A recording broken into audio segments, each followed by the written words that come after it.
Remdesivir to Bemzivir will go live to Dakar as Bangladesh is the first country to make a generic version of the COVID-19 treatment. Now, we've spoken about the drug Remdesivir quite a bit on this programme. It is, of course, the drug originally made to treat Ebola by the US giant Gilead Sciences. It's been approved for use as a COVID-19 treatment. Well, now, for the first time, a generic version has been licensed. It's being made by Bangladesh's leading pharmaceutical firm, Beximco, and it is, of course, called Bemzivir. They will sell it privately for around $77 a vial, but it will give away free to state-run hospitals. We're live now to the Bangladeshi capital Dhaka and Beximco's Chief Operating Officer, Dr. Rabah Reza. Dr. Reza, very good to see you. So how many countries do you hope to export to initially? Thank you for having me, Ian, on your program. And basically, at this moment, we're not sure that how many countries we'll be exporting our products to, but we are receiving a number of queries from different parts of the world, and most of the places are basically the developing nations. And also we're getting requests from few European countries as well. But today we're very happy that we have been able to launch Remdesivir and made it accessible for the patients in Bangladesh. So the COVID-19 patients, the seriously ill patients, they can access this medicine. But as you said, that how many countries, as of now, we are not sure that how many countries will access this medicine. Is this quite a tricky compound to manufacture? You see, for any drug, and to make it stable, it is tricky, definitely tricky. And here, basically, this product is injectable. We are giving this product directly into the vein, basically. So we need to be sure that what we are putting in the vein is basically the right medicine we are giving. And this is for life-saving. So it is tricky. And the solubility of this product is tricky a little bit. But our scientists, they work day and night to make this happen, and we're very proud of that.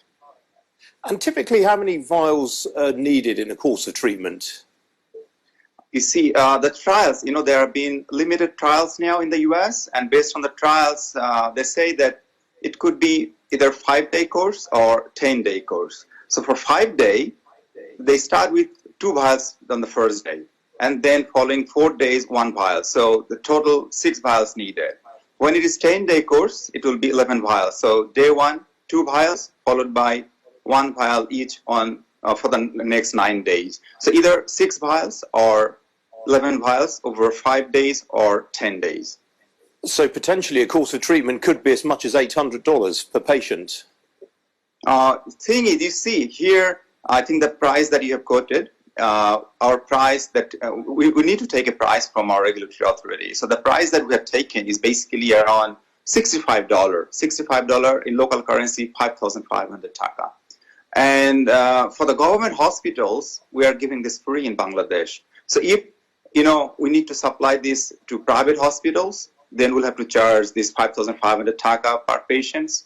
Actually, the hospital will be charging this. And if you're exporting, it could be, around same price, but we're working on the pricing. And you see, the goal for us as a company is to make medicine firstly accessible and then make it affordable. So although we have launched our product at this price, definitely we are looking at reducing the cost over time. So yes, you're right that at this moment per vial is $65, but that we live in a country where affordability could be a problem. So that is why our management has decided that we'll be giving this medicine free of charge to all patients being treated in the government hospitals. And basically in Bangladesh, most of the patients, the COVID-19 patients, are being treated in government hospitals. So you can say that virtually this medicine is free in Bangladesh. Okay, Dr. Reza, we have to leave it there. Thanks very much for joining me. Good to see you. Thanks for having me, Ian. Thank you. Bye-bye.